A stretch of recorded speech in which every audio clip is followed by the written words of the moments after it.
Saltan chispas por los impuestos en la Comunidad de Madrid. Por una parte, hoy contamos en Voz Populi que el comité de expertos que asesora para una reforma fiscal a la ministra María Jesús Montero avala la propuesta de Esquerra Republicana para subir los impuestos en Madrid. Y también contamos que la presidenta de la comunidad, Isabel Díaz Ayuso, está dispuesta a dar la batalla judicial contra el gobierno de Pedro Sánchez a través de su nueva ley de autonomía financiera. Además, también vemos las novedades judiciales del caso Plus Ultra, que está de nuevo de vuelta en los tribunales. Y también hablamos de los temores de Unidas Podemos al ver que Ciudadanos podría apoyar la reforma laboral que quiere llevar a cabo el gobierno. Además, también escuchamos la opinión de Gaby Sanz sobre la visita del canciller alemán a España y vemos el dardo de Rubén Arranz. Todo ello aquí en Barra Libre. Comenzamos.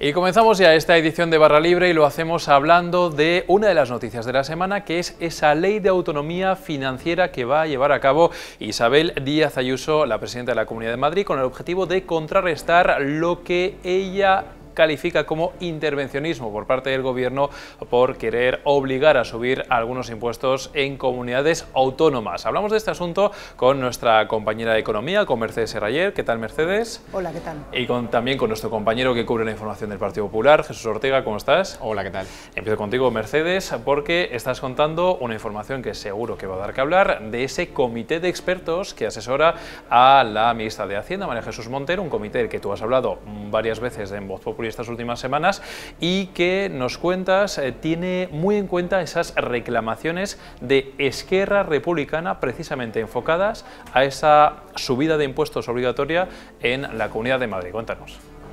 Así es, las propuestas que están manejando, que están cerrando ahora porque las tienen que entregar a finales de este mes, aunque luego el plazo es otro mes más, pero a finales de este mes ya tienen que ir entregando. Y entonces, entre las propuestas que manejan sobre lo que se llama armonización o los impuestos patrimoniales, patrimonio y sucesiones, sí que piden que haya armonización, o sea, que esto que es uno de los principales objetivos políticos del gobierno se incorpora, se pide, y entre las propuestas que ofrecen en este sentido, hacen mucho caso, avalan esta enmienda que presentó Esquerra en los presupuestos del 21 y que luego más o menos recogió Podemos para los del 22, que pide que haya una especie como de cuota estatal en patrimonio que obligue a las comunidades que no lo tengan, pues a que al final esta es la cuota estatal que opera y se tiene que pagar en cualquier caso, y entonces de facto operaría en la Comunidad de Madrid, por ejemplo, o en otras, este mínimo estatal en patrimonio, que luego tendría sus posibles correlaciones en sucesiones también. Bueno, y estos movimientos llevados a cabo por parte del Ministerio y del Gobierno para una posible reforma fiscal en el futuro, evidentemente tienen en alerta roja la Comunidad de Madrid, y más allá de los datos y de los hechos, lo que sí que es cierto, Jesús, y lo estás contando hoy, es que el Partido Popular, y en este caso Isabel Díaz Ayuso en Madrid lo tiene claro, este es un caballo de batalla claro para cargar contra el gobierno de Pedro Sánchez. Absolutamente. Bueno, desde hace meses que ya se anunció esta propuesta de reforma fiscal por parte del Gobierno, ya la Comunidad de Madrid anunció esta ley de autonomía financiera para contrarrestar esa imposición de impuestos o de subida de impuestos por parte del Gobierno central. Lo que nos comentan desde el Gobierno autonómico es que este texto va a servir como arma y como contrapeso a esa futura ley estatal, si esta sale adelante, y que además se está preparando una especie de batalla judicial si al final hay una invasión de competencias, que así lo denomina la Comunidad de Madrid por parte del Estado, pues la Comunidad de Madrid no descarta entrar en litigio con el Gobierno central usando como arma esta ley que se aprueba hoy. Bueno, debate va a haber seguro, y para que lo haya, nosotros en Voz Populi sobre todo lo que queremos ver es cuáles son los hechos y bucear un poquito más en qué es lo que es posible y lo que no es posible hacer. Te pregunto, Mercedes, tú como experta también en esta materia que lo sigues de cerca, ¿realmente es posible que dentro de esa reforma fiscal que está preparando el gobierno y ese comité de expertos de María Jesús Montero, obligar a la Comunidad de Madrid o a otras comunidades, pero sobre todo a la Comunidad de Madrid, a subir algunos impuestos? ¿Esto realmente es factible? En el marco de una reforma fiscal que se lleve a través de un cambio en una ley orgánica, a través de una ley orgánica, la LOFCA, que es la que regula todo esto, es posible. Otra cosa es que luego esto pueda tener todo tipo de respuesta a los tribunales, incluso ante el Constitucional, que se impugne por invasión de competencias, por estar entrando en esta corresponsabilidad, autonomía fiscal de las comunidades, que es la base de nuestro sistema, y además es que esto es un tema muy complejo que toca muchos otros aspectos de todo el sistema, ¿no? Pero de entrada, en una ley orgánica es posible y sería muy difícil, eso es otra cuestión, ¿no? Tenemos a las comunidades del PP en contra, puede que haya algunas otras formaciones que se muestren en contra y que el debate sea complejo y veremos a ver dónde llega.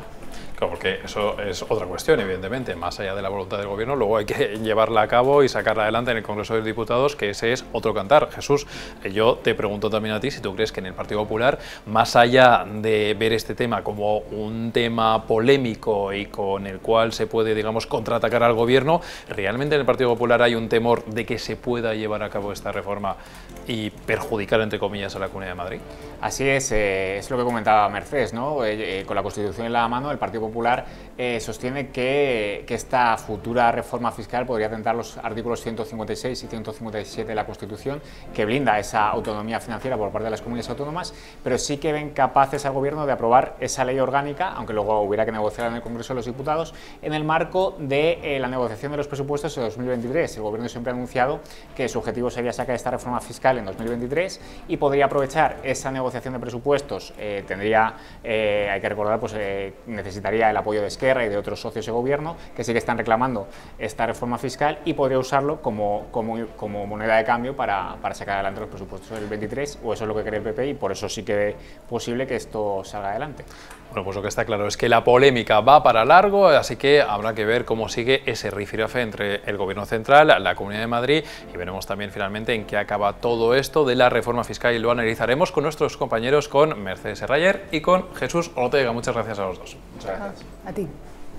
Y tenemos novedades en el caso Plus Ultra, que vuelve a los juzgados, donde se investiga esas posibles irregularidades en el rescate de 53 millones de euros por parte de la SEPI a la aerolínea. Queremos hablar de este tema con nuestra compañera, con la experta en tribunales de Voz Populi, con Gemma Huesca, que ya tenemos en pantalla. Gemma, queremos hablar contigo porque ha habido un careo entre los peritos, y aquí lo que se ha visto claro, Gemma, que es lo que cuentas, es que la abogacía del Estado y la Fiscalía han salido al rescate, entre comillas, de la aerolínea. Cuéntanos.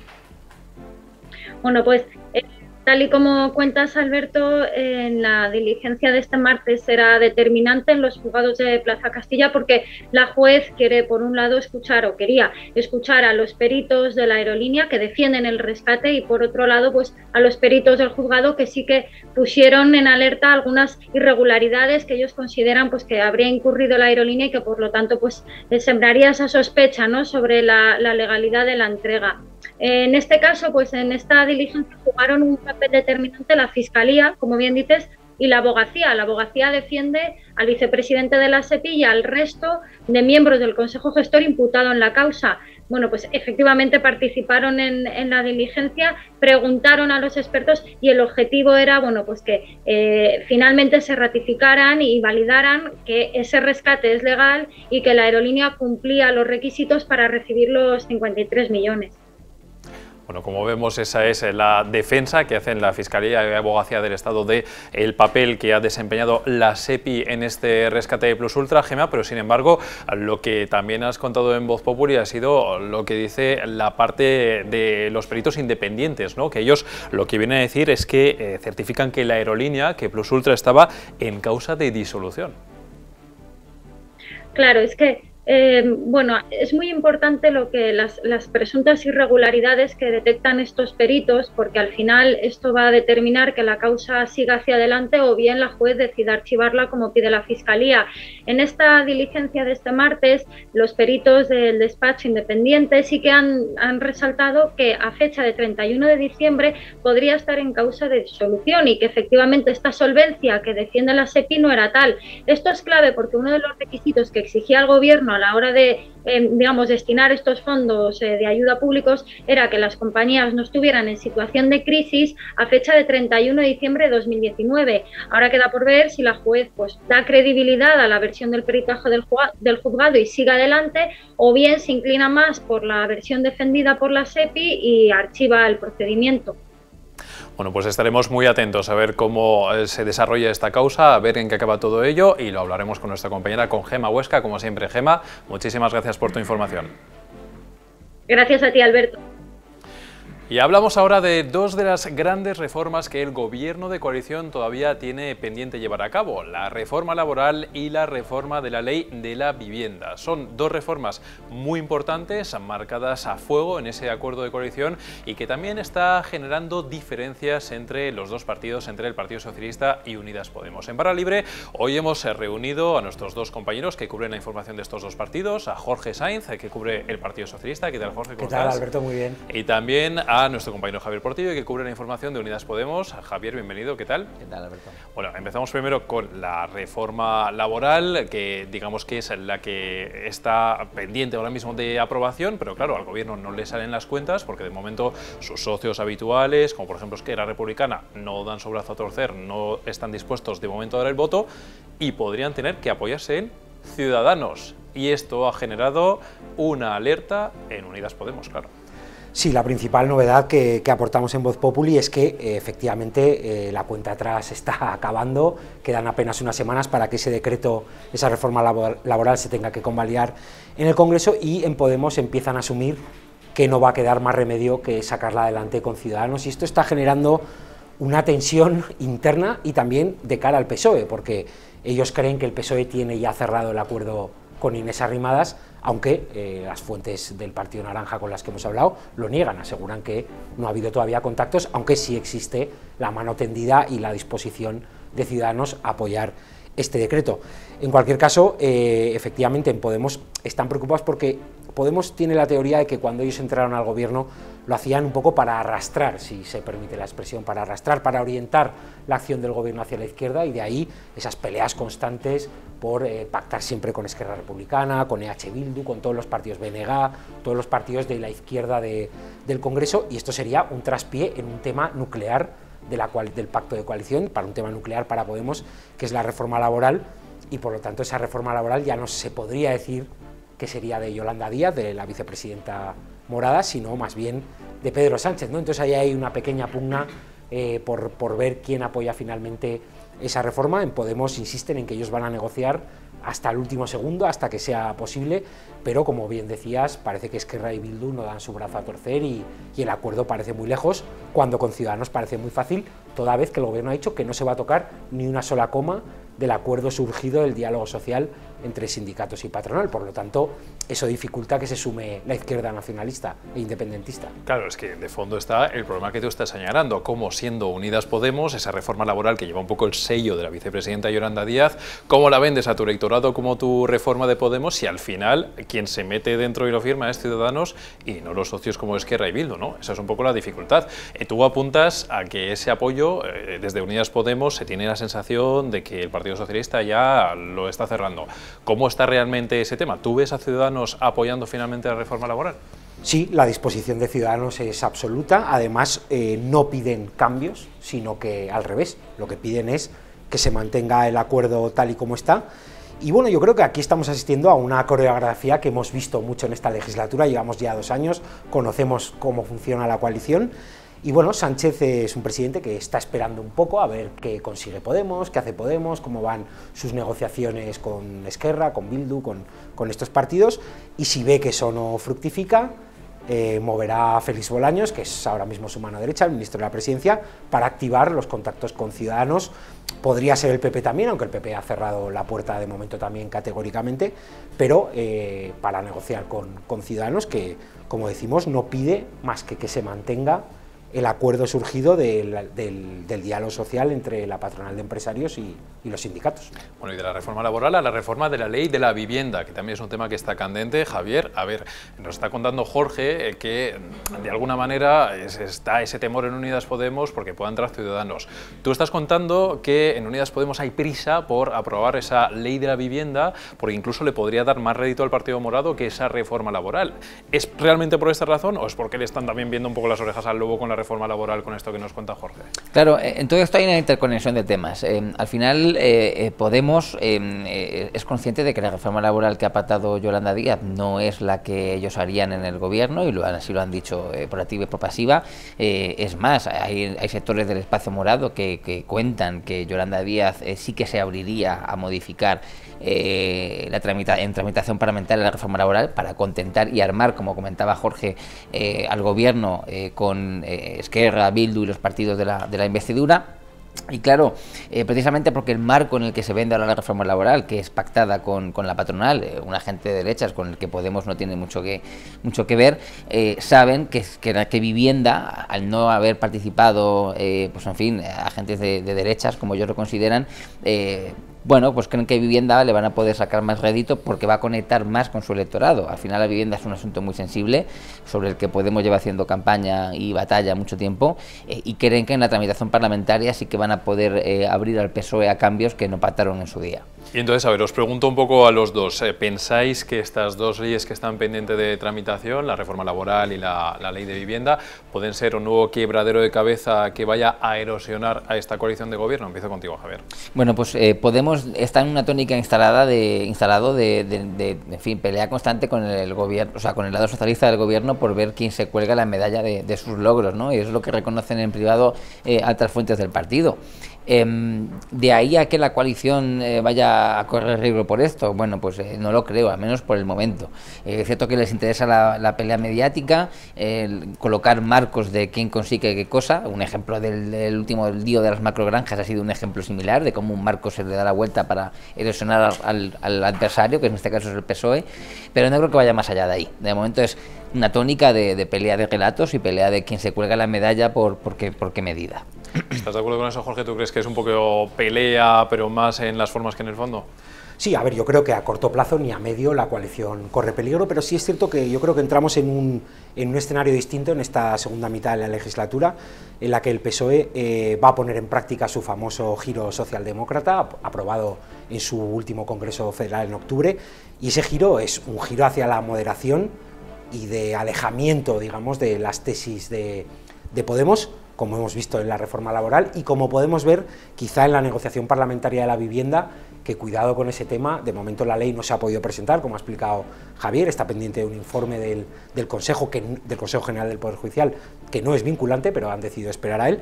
Y entonces, al mismo tiempo, en el espacio de Podemos, tenemos el lanzamiento de Yolanda Díaz hacia su candidatura, digamos, electoral, en la que eso hay que torpedarlo, claro, de alguna manera. Efectivamente, pero hay que recordar que Yolanda Díaz, que no es de Podemos, no es de Podemos, o sea, no es lo mismo Podemos que Yolanda Díaz.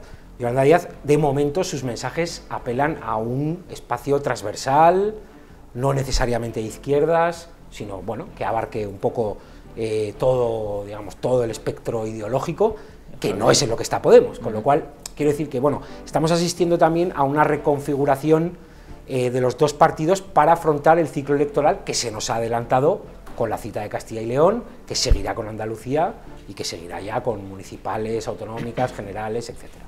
Entonces podemos decir tiranteces que van a ir a más, pero sin riesgo para la coalición de gobierno. ¿Estáis los dos de acuerdo en esto? Sí, además hay una cosa que quería añadir, y es que, bueno, básicamente en la mayoría de la investidura y que dio el gobierno a Sánchez, es verdad que echan de menos a Pablo Iglesias.